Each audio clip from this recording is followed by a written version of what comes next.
extends the hip and abducts the hip, yeah, and one more. Rotates, laterally rotates. Yeah, lower fibers adduct, but forget that for now. So we know the actions, so you know how to stretch it. So if it extends and to stretch it, you flex the hip. And if it laterally rotates, then we immediately rotate. If it abducts, then we adduct.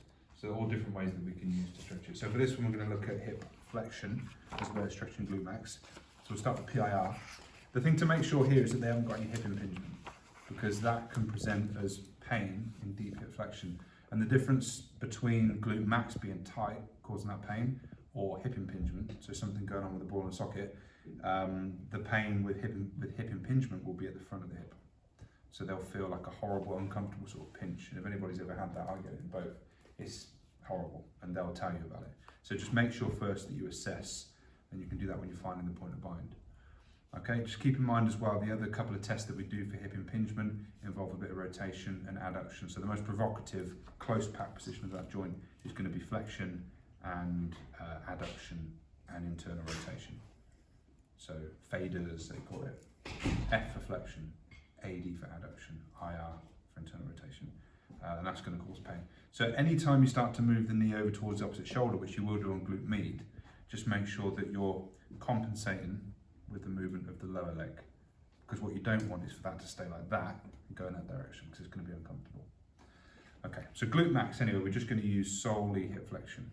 So let's find the point of bind, and the point of bind is going to be subtle, but helpfully actually we can go by this towel a bit as well. We can see when that starts to move, and we can just see when Annie's sort of back and bum start to come up off the couch. So that's the point of bind. Okay, I want you to push into my hand, hold that. So we're activating the muscle to be stretched, which is PIR. 8, 9, 10, deep breath in. And breathe out, relax. Nice and relaxed. Find that next point of bind. Okay, nice and relaxed for me, that's good. So hold that for how long? 10 seconds. 10 seconds, and then repeat. So push into me. 8, 9, 10, deep breath in. And breathe out, relax. Nice and relaxed.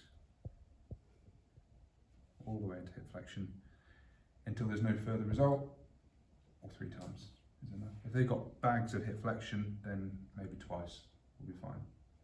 Okay, hold that for 30 seconds. Make sure again when you're returning them back to neutral that your client handling skills are on point. So nice and relaxed there for me, Annie. I think it's important to get them to relax on the way back. There's something about the effectiveness of the technique, I'm not sure. Nice and relaxed for me. Good. Support the knee, leg back down. That's how you want to leave them. Okay. So that's PIR.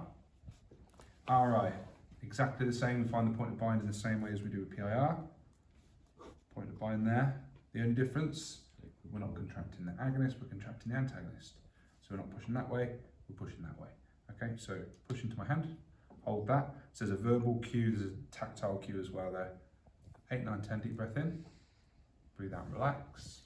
Nice and relaxed. And then we're just going to move immediately to that new point of bind. Okay, 3 times. Make sure there's no further improvement. Okay, nice and relaxed.